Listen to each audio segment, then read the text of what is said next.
Bonjour, nous continuons notre série d'exercices visant à améliorer votre bien-être émotionnel par le biais de l'auto-assistance.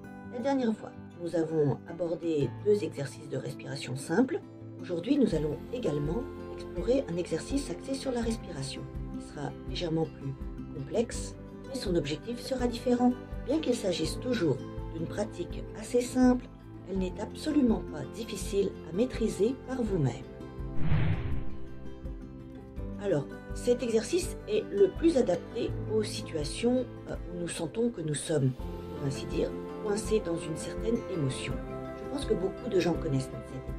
C'est-à-dire quand, en fait, la situation difficile est déjà terminée, que cette émotion ne sert plus aucune activité constructive et ne nous dynamise pas. Et nous-mêmes aimerions nous calmer, mais nous n'y parvenons pas. On peut vraiment comparer cela à une voiture sur une route verglacée quand on a appuyé sur les freins, mais elle ne peut pas s'arrêter instantanément et continue de glisser par inertie. Cet exercice est justement conçu pour travailler avec ces états. Je tiens à préciser tout de suite que cet exercice a un aspect un peu inhabituel, c'est pourquoi la plupart des gens n'osent pas le faire quand quelqu'un les regarde. Alors, tenez-en compte dès le début pour pouvoir planifier son exécution.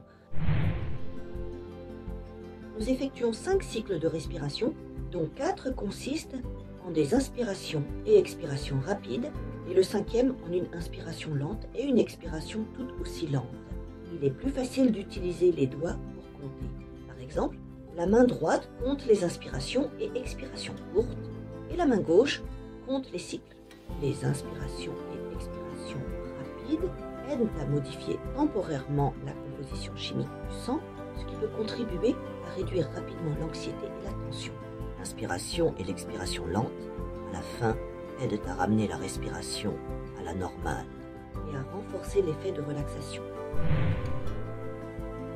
Il est important de préciser que cet exercice peut provoquer une hyperventilation car lorsque nous sommes soumis à un stress prolongé, notre respiration a tendance à devenir plus retenue, voire franchement réprimée, et donc même une courte période de respiration intense s'avère parfois suffisante. Seulement 20 inspiration et expiration rapide pendant tout l'exercice suffisent parfois à nous donner, par exemple, des vertiges ou des picotements dans les muscles du visage ou le bout des doigts.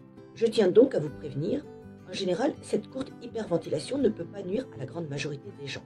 Mais les exercices d'hyperventilation sont déconseillés aux personnes souffrant d'épilepsie.